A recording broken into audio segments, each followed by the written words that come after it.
Hello बेटा। आज बेटा इस चैप्टर का अगला वीडियो लेकर आए हैं। बहुत ही इंटरेस्टिंग टॉपिक होने वाला है ये।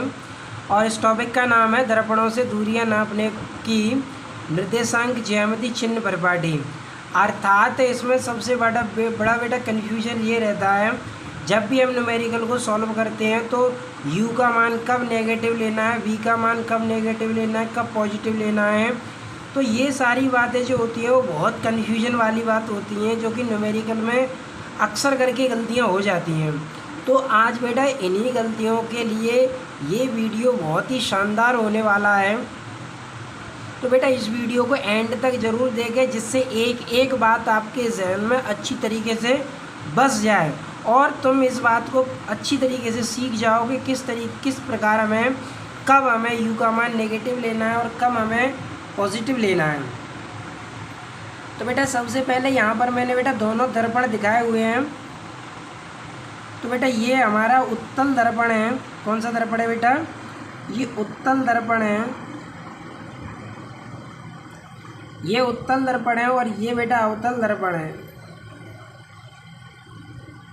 ये कौन सा दर्पण है? ये बेटा अवतल दर्पण है और ये उत्तल दर्पण है। इस वाली लाइन को कहते हैं मुख्य अक्ष। पहली बात तो बेटा ये, जैसे ये मुख्य अक्ष बना हुआ है तो इस मुख्य अक्ष से ये दर्पण रखा है। इस दर्पण का यहाँ पर ये ध्रुव है और इस ध्रुव से अगर हम देखें तो इधर एक्स अक्ष का क्या होगा? नेगेटिव। और इधर एक्स अक्ष का क्या होगा? पॉजिटिव।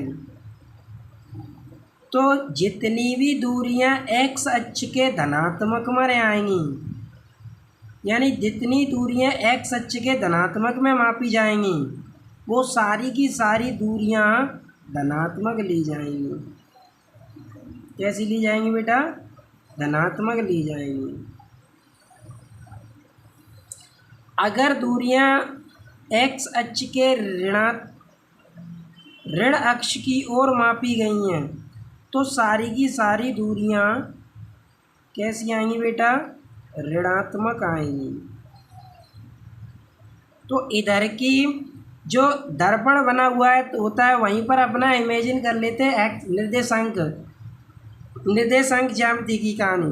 क्योंकि यहाँ से देखेंगे बेटा तो ये जो है ये अपना पूरा का पूरा ये बाई अक्ष कहलाएगा और ये बाई अक्ष का पॉजिटिव होता है और ये बाई अक्ष का नेगेटिव होता है। तो ये एक्स अक्ष का नेगेटिव, ये एक्स अक्ष का पॉजिटिव। तो एक्स अक्ष के पॉजिटिव में जितनी दूरियां जाएंगी सारी की सारी पॉजिटिव ली जाएंगी। एक्स अक्ष के नेगेटिव में जितनी दूरियां आएंगी वो सब दूरियां नेगेटिव ली जाएंगी। ऐसा ही इसमें ये है अवतल दर्पण।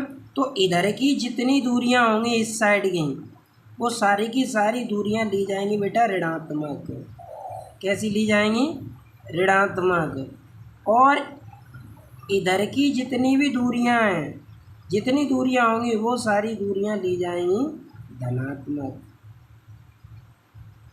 तो बेटा अब किसी भी प्रकार का क्वेश्चन हो, किसी भी प्रकार का, उसमें तुम भली भांति पहचान सकते हो कि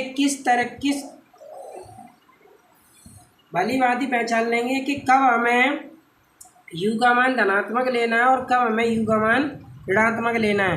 तो अगर वस्तु जैसे हमने यहाँ रखी है तो दूरी x अक्ष के माइनस में मापी जाएगी तो u का मान ऋणात्मक लिया जाएगा, ठीक है।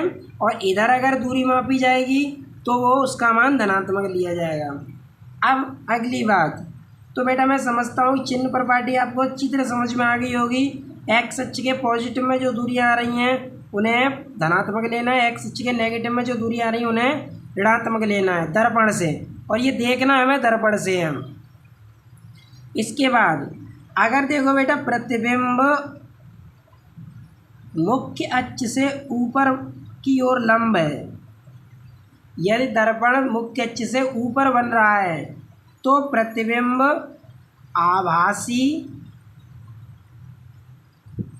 तो प्रतिबिंब बेटा आभासी और सीधा होगा।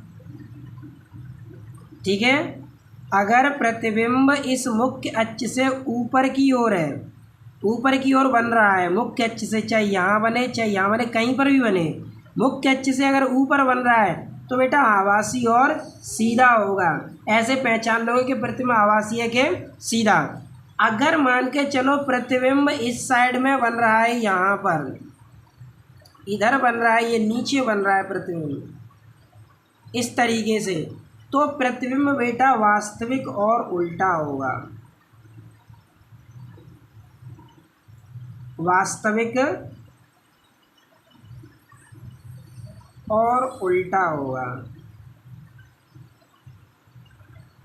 ठीक है बेटा, तो अगर प्रतिबिंब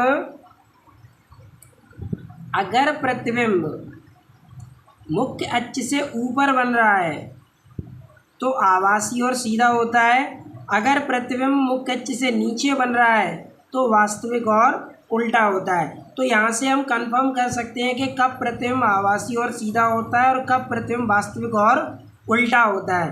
तो बेटा मैं समझता हूँ समझ गए होंगे। ये मुख्य अक्ष है, मुख्य अक्ष से अगर ऊपर प्रतिबिंब बन रहा है तो आभासी सीधा, मुख्य अक्ष से नीचे प्रतिबिंब बन रहा है तो वास्तविक और उल्टा। दर्पण के बाईं ओर की सारी दूरियां ऋणात्मक ली जाएंगी क्योंकि बाईं ओर एक्स अक्ष का नेगेटिव है, और दर्पण के दाईं ओर की सभी दूरियां धनात्मक ली जाएंगी क्योंकि इधर एक्स अक्ष का पॉजिटिव है। और दर्पण मुख्य अक्ष से ऊपर प्रतिबिंब बनेगा, आभासी सीधा होता है। अगर मुख्य अक्ष से नीचे प्रतिबिंब बनेगा तो वास्तविक और उल्टा होता है। तो बेटा मैं समझता हूँ ये बात आपको समझ में आ गई होगी। और हाँ, यहाँ पर एक बात और ध्यान रखनी है, उत्तल दर्पण के लिए फोकस दूरी पॉजिटिव लेनी है। उत्तल दर्पण की फोकस दूरी पॉजिटिव लेनी है और अवतल दर्पण की बेटा फोकस दूरी नेगेटिव ली जाती है।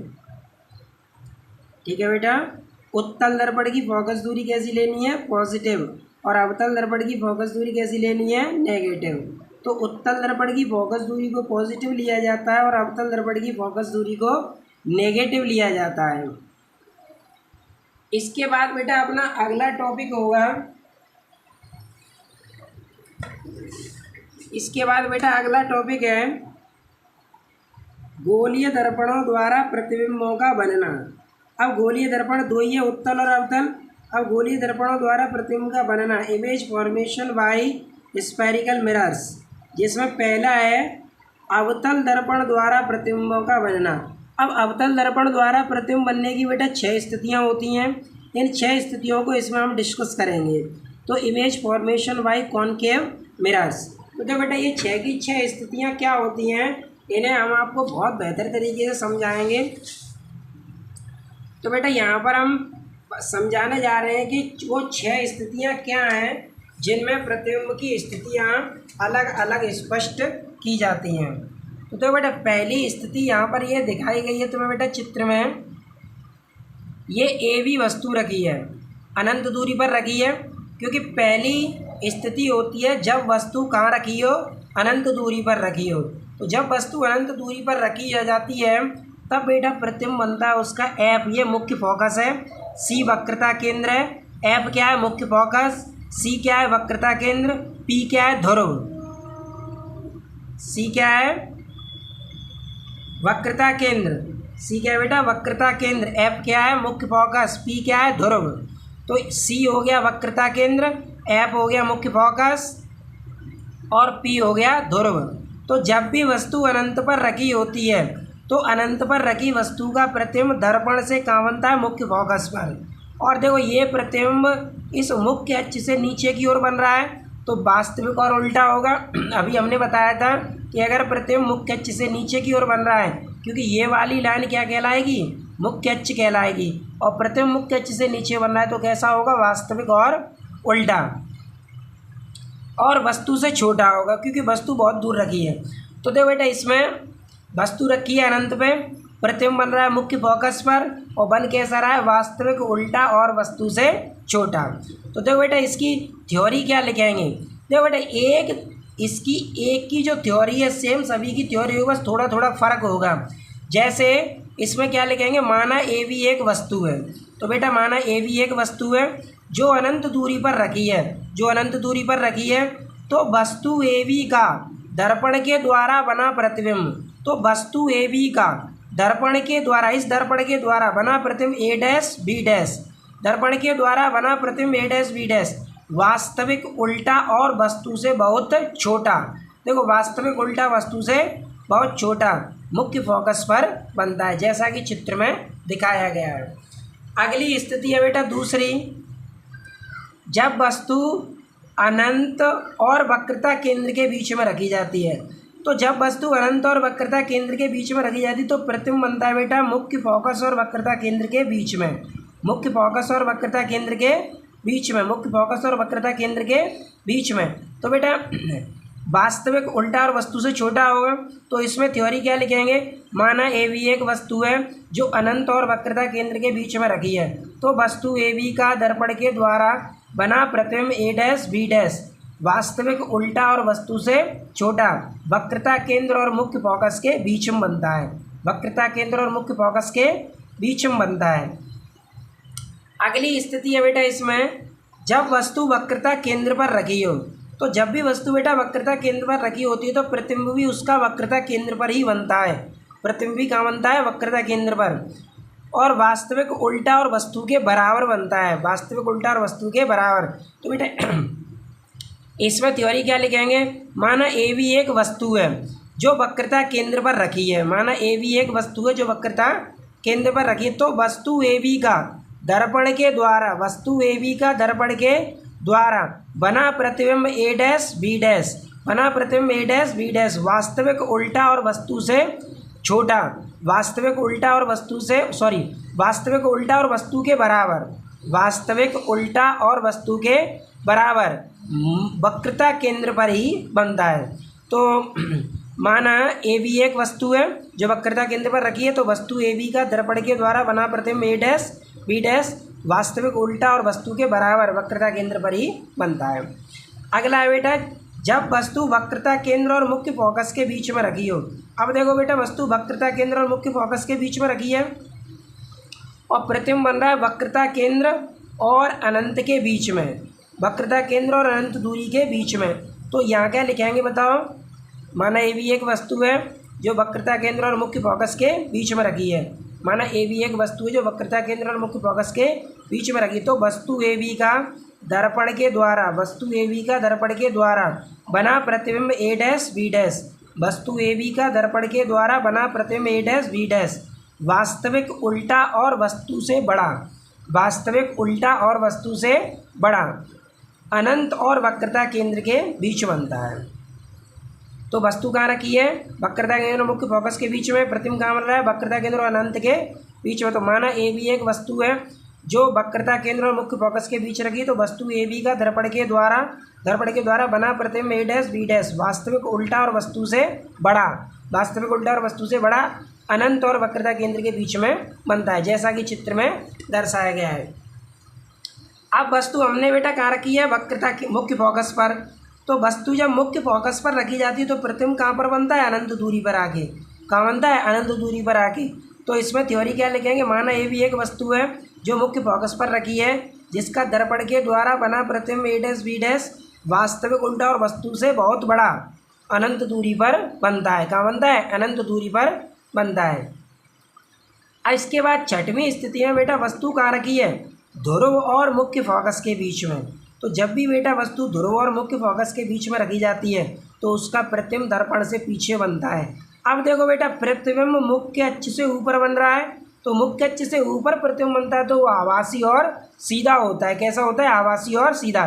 तो इसमें थ्योरी क्या लिखेंगे, माना ए भी एक वस्तु है, माना ए भी एक वस्तु है जो मुख्य फोकस और ध्रुव के बीच में रखी है, जो मुख्य फोकस और ध्रुव के बीच में रखी है। तो वस्तु ए बी का दर्पण के द्वारा, तो वस्तु ए बी का दर्पण के द्वारा बना प्रतिबिंब ए डैश बी डैश बना प्रतिबिंब ए डैश बी डैश आभासी, सीधा और वस्तु से बड़ा दर्पण के पीछे बनता है, जैसा कि चित्र में दर्शाया गया है। तो बेटा मैं समझता हूँ ये बात आपको समझ में आ गई होगी। Thanks for watching.